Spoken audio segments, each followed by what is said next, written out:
Okay, special reading 3192, 3193, 3194. Okay. Kuha tayo dito ng tatlo.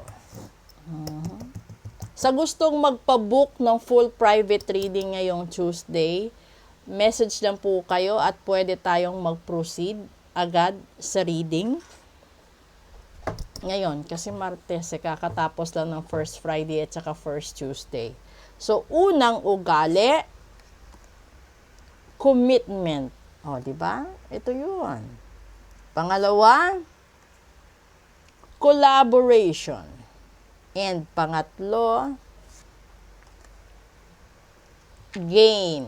O nga, 'di ba? Ito yung special episode natin. Kasi yung sinasabi dito, kung napanood nyo yung daily episode, doon sa greatness niya na unang baraha, yung katapat niya dito sa special episode is commitment. So, ibig sabihin, malawak nga talaga yung responsibilidad mo at commitment mo sa pamilya mo. Siguro, bago ka nagtagumpay, marami kang pangarap para sa kanila na ito yung nagpipigil sa'yo, pumipigil sa'yo para makaangat ka sa sarili mong pangangailangan at ambisyon sa buhay. Ito pa, no? Yung pakikipagtulungan, dito ka natatali. Paano ka ba makipag-collaborate sa tao, sa amo mo, sa kaklase mo, sa katrabaho mo, sa oras mo, sa para sa iyo, sa mahal mo at sa iba pang tao. At kumusta ba yung sahod mo, yung kikitain mo, yung tubo mo sa negosyo versus sa mga oras na ginugol mo. Dahil aminin man natin o hindi, sa panahon ngayon, mas marami pa yung effort kesa gain, 'di ba?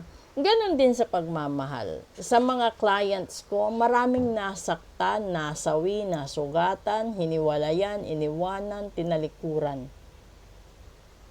Ganon yung sitwasyon nila, kaya sila nagpaparitwal sa akin.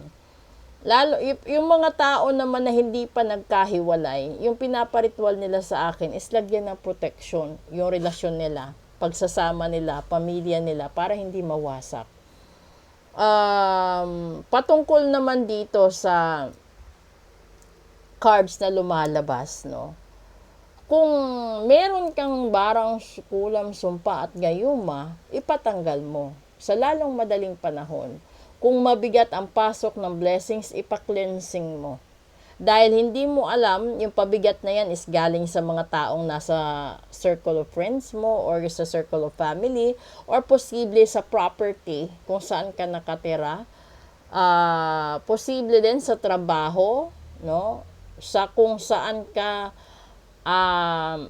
na-designate. Ganun lahat yun. Maraming maraming sitwasyon. Kaya minsan, alam nyo ba yung mga tao na lapitin ng kamalasan, yung mga taong lapitin ng espiritu? Ito yung mga taong mahihina ang kalooban. Ito yung mga tao na kahit malakas yung paniniwala nila sa Diyos, pero mahina ang tiwala nila sa sarili nila. Kaya minsan sila yung nagiging missing piece ng trahedya. Kung naiintindihan nyo yung punto ko. Magtataka ka, di ba? Wala ka namang ginawang kasalanan, pero bakit ka binawian ng buhay? Wala ka namang dinihado, pero bakit ka binawian ng buhay? May mga ganun po. So, hindi lahat ng namamatay ay makasalanan. Hindi rin lahat ng makasalanan ay namamatay. So, vice versa, ganun din yung nangyayari. Depende talaga yun sa energy. Kung ano yung meron sa panahon na yan, sa oras na yan, at sa kung saan ka natutulog, saan ka nakatira, saan ka nagtatrabaho, lahat-lahat. Ganun po yun. So, ito yun. Kung gusto nyong mag-book na full private reading ngayon, message lang po kayo at diretso tayo. Hanapin nyo sa videos ko yung QR code ng Messenger. Andyan po, scan nyo na lang. At magra-route po agad yan doon. At ano pa ba? Sa cleansing, sa comeback ritual, no? Kung gusto niyo bumalik sa inyo yung mga mahal nyo, kung gusto nyong patawarin kayo ng mga mahal ninyo, kung gusto nyong pakasalan kayo ng mga mahal ninyo, kahit long distance pa yan. Okay? So, thank you po. Proceed tayo sa English episode.